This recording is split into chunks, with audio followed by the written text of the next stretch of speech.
Hello and welcome to Just One More Watch. And welcome today to a quick unboxing of a watch that has a combination of USPs that sound very familiar, but with one crucial twist. It's a Seiko. It's a cocktail time. It's gorgeous. It's a limited edition, but it's Australia only.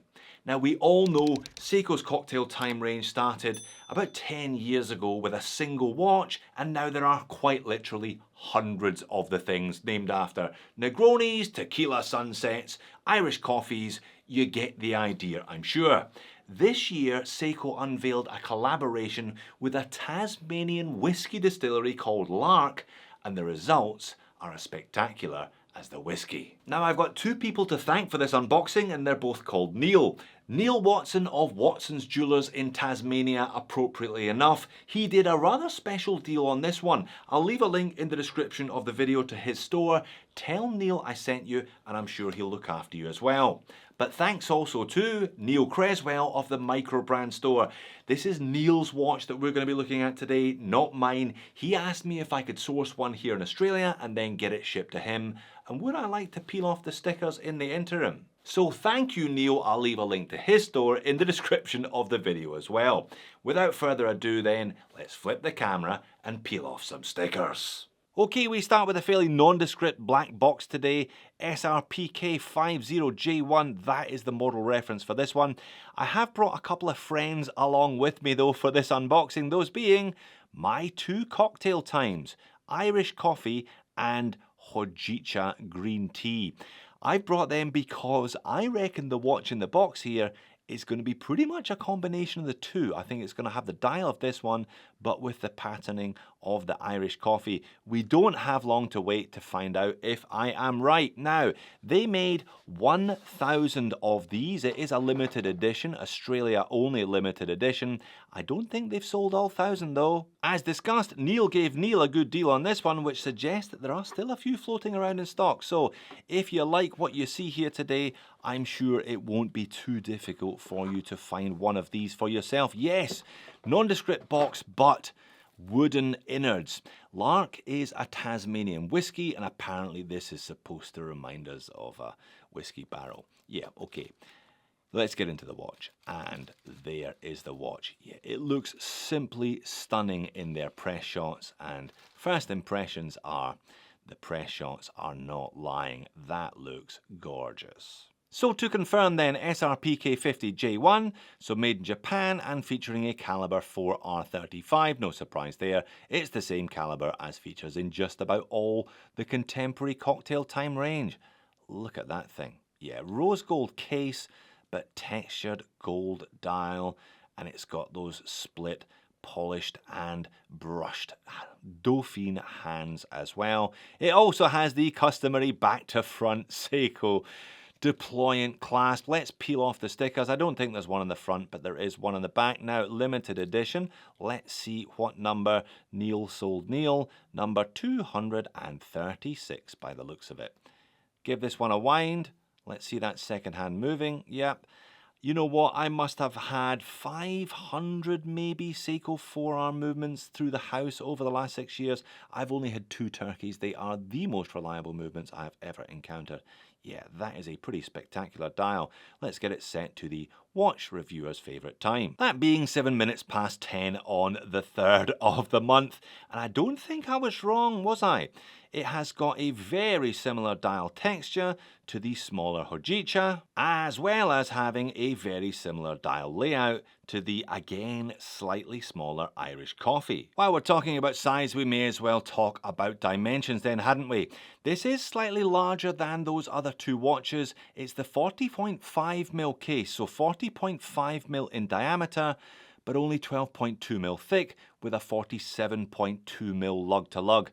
Thankfully, a conventional 20mm lug width, and as supplied on the backwards deployant leather strap, 71 grams, 50 meters of water resistance from a push-pull crown.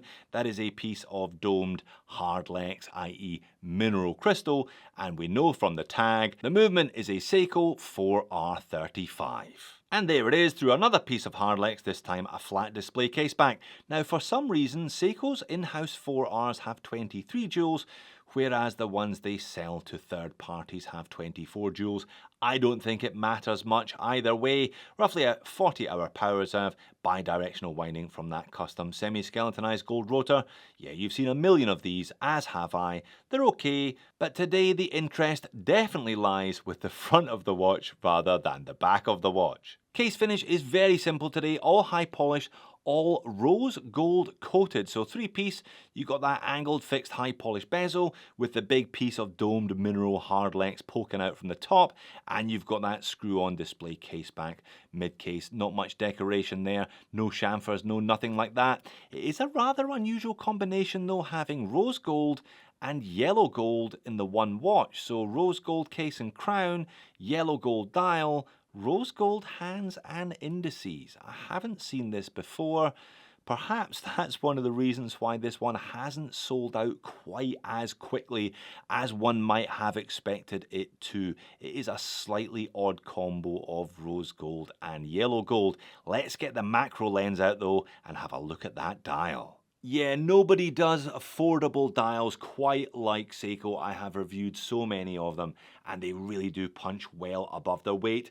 This one is no different. We have an applied Seiko logo in rose gold and those applied arrowhead indices all the way around. Larger ones at the 12, the 6 and 9 and a truncated arrowhead to make way for the frame date complication at the 3. It would have been nice had they colour matched the date wheel though. Seiko don't seem to do this on any of their pressage models, which is a bit of a shame. It's definitely legible, but it might have looked nicer had it been gold toned as well. Handset are half brushed, half polished. That not only looks good, but it also aids legibility. And there's one extra little bit of colour here.